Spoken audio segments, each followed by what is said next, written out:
Sa unang araw nga namin dito sa hotel, may isang follower si Liam na taga-Tagaytay. Nag-reach out nga siya sa amin na gusto niya nga daw kami mami. At syempre, lalong-lalo na nga itong si Liam. Ang sabi nga ni Tita Tessa, kapag ka nandito na nga daw kami sa Tagaytay, i-message nga daw namin siya at ililibre niya nga daw kami ng lunch or dinner. Kaya lang, mahiyain talaga kami sa personal ni Daddy C. Kaya naman, sinabi namin kay Tita Tessa na kahit wag niya na nga kami ilibre. Pero sadyang makulit si Tita Tessa at gustong-gusto niya daw talaga kami ilibre. Kaya naman, ang sabi niya, susunduin niya daw kami ng 7:30 PM dito sa hotel. Oh, diba? Ang social ni Tita Tessa, talaga naman susunduin pa kami. Pinipilit nga kami ni Tita Tessa na mag-request kung saan nga daw namin gustong kumain. Kaya lang, sabi ko nga kay Tita Tessa ay hindi nga kami nag-heavy meal sa gabi. Kaya naman sinuggest ni Tita Tessa na kinabukasan na nga lang daw ng lunch. Pero itong unang araw nga namin ay dadaanan niya pa rin daw kami dito sa hotel para nga makita itong si Liam at mamit kami ni Daddy C. Nako, bibisita nga lang si Tita Tessa dito sa amin pero kinukulit pa rin kami kung ano nga yung gusto namin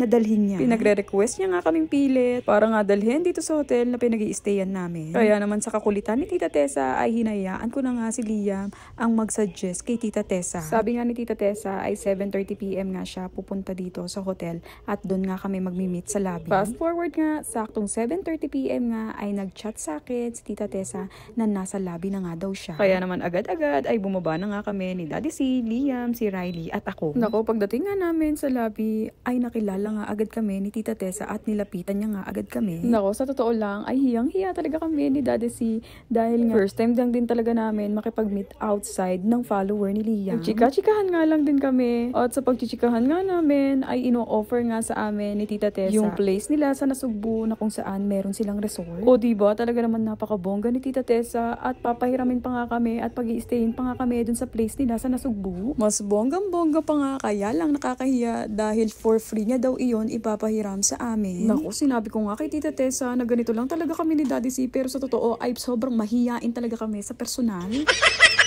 Mahiyain kami pero pag pinilit kami ay papayag na rin naman.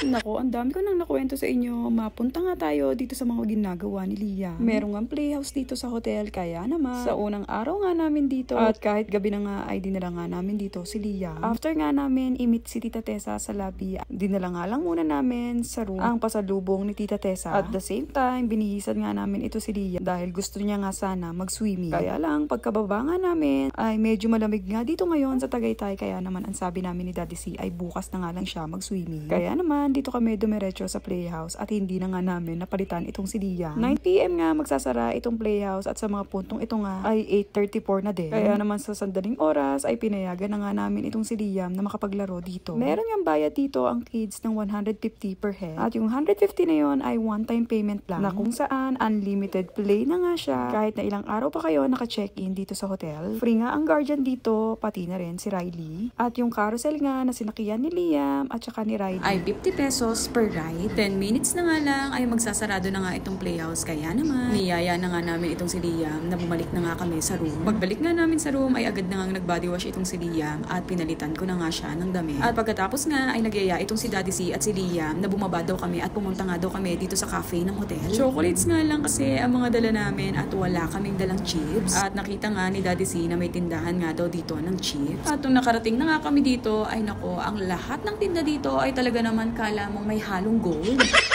Matapos nga namin bumili ay bumalik na nga kami dito sa kwarto. At ito nga nakikita nyo ng mga pagkain ay ayan nga po ang dala sa amin ni Tita Tess. Tita Tessa po, thank you po for this. Kita lahat po, I love you po. Tita Tessa, eat this. O diba? At hindi na nga nakatiis itong si Liam. Ang sabi niya nga ay kakainin niya na nga daw itong pasalubong sa amin ni Tita Tess. Sarap, meron ko chocolate.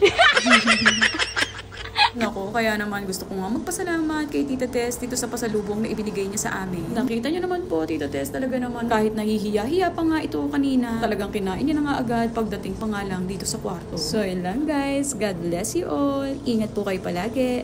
Bye-bye!